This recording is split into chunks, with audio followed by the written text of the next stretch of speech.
what to do when right goes wrong. Is there any justifiable reason for my heart being broken? Is there any purpose in my pain? Can you make sense out of my sadness?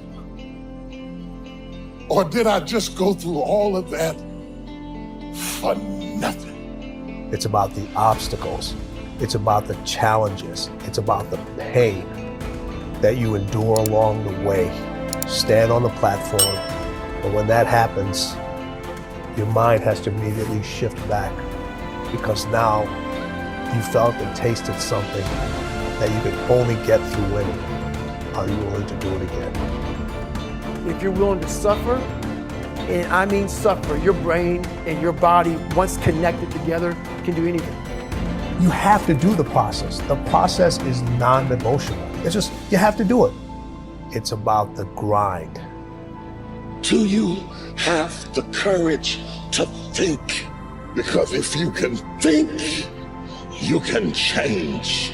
You can move, you can evolve, you can grow, you can become. You are one idea away. Your credit is not a problem. Your car is not a problem. Your situation is not a problem. Your thoughts are the problem. As a man thinketh in his heart, so is he. Everything starts in the thoughts you think. You are no better than the thoughts you think. If you think little, you go little. If you think weak, you go weak. What I need you to do is I need you to find a reason to keep going. And if you can find a reason to keep going, I know you're strong enough.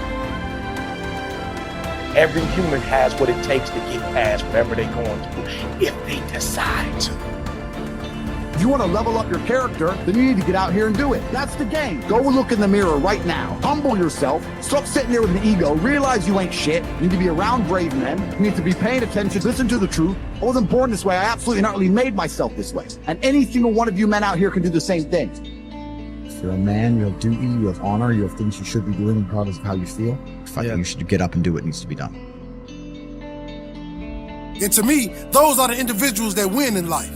I'm asking you, will you stay mediocre for the rest of your life?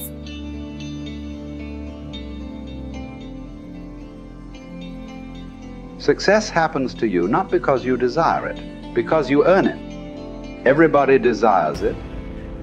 It comes only if you're capable of it. You know, we say in yoga, if you keep one eye on the goal, you have only one eye to find your way. That's not a good way to play a game. It's better both your eyes are on the game. The winning the cup and the accolades are things which happen because we play a game well. It's not because we want them, it'll happen. Because we play well, it happens. So it's always best that we keep our eyes, our body, our mind, everything focused on just one thing. That is when a human being functions at his maximum efficiency. If everything is focused in one way, your body, your energy, your mind, everything is organized in just one direction. A person who's going in one direction will go somewhere. A person who's trying to go in 5 different directions will not go anywhere. For one who is seeing this life as a stepping stone for a larger possibility, for him, there is no failure. For one who is looking at the simple events of this life itself as the goal of life, for him, there is failure and success. If you are just seeing this life as a stepping stone for a larger possibility, if you have a good deal, you use that for your well-being. If you have a bad deal, you use that for your well-being. The economy was on the boom when every fool could be successful. When the economy is on the boom, everybody gets carried, isn't it? Now there has been a meltdown. Now it takes something else to be successful. It doesn't matter what the hell happens with your life. If you are seeing this life only as a stepping stone for a larger possibility, then whatever the situation, it is beautiful and very useful. So various situations in your life, either you can use it to make yourself stronger and better, or you can sit and cry. This is the choice you have. Everything. It doesn't matter what happens. The most horrific event happened in your life that also can be used for your growth and your well-being. So the fear of failure. Failure is bad enough. Fear is adding spice to it, isn't it? I'll give you a formula. If you want to know what makes people happy at the most basic level, when your life conditions match your blueprint, when your life conditions are what you're expecting, not your ultimate dream, but when you meet your basic expectations, you're happy. If your life conditions are better than you expected, you're over the moon. If your life conditions don't match your blueprint, your expectations, you have pain. If your life conditions don't match your blueprint and you believe I'm unable to change it, it's something wrong with me, or it's a permanent problem, or it's pervasive, or it's personal, you get into learned helplessness, then you're going to suffer. And so nothing is permanent, not even the body is permanent. Certainly no problem is permanent. Your soul might be the only thing that might be permanent, right? So it's really helping people to understand that when the life conditions change, your blueprint has to change with it. Either if you're not happy, you either have to change your life or change your blueprint, your expectations. Usually it requires a combination of those two. So often what you say people is slighting is their life conditions changed, and then what they were doing wasn't enough to make them feel the way they wanted to feel, and so then they adapted to an old style of coping. They went back to smoking or drinking or eating or yelling at people or whatever the pattern may be. But that's because they didn't continue to grow. And so that's why it's not a static thing with me. I teach people not just, okay, you're gonna make these changes in your values. It's like, you gotta look as your life conditions change, you're gonna make that happen. As you hit different stages of life, you're gonna have to make those decisions. And people everybody wants their life to be better, but no one wants to change, right? So we have to keep changing as the life conditions change. We gotta update our blueprint, our values, our beliefs, our rules about how to play the game, and we have to update our behaviors to adapt to where the environment is. If you don't do that, you're in trouble. There are many people during COVID who it was the most horrific experience. There are many people that learned to use COVID, not let COVID use them. They grew their businesses, they expanded their mind, they shifted their emotions.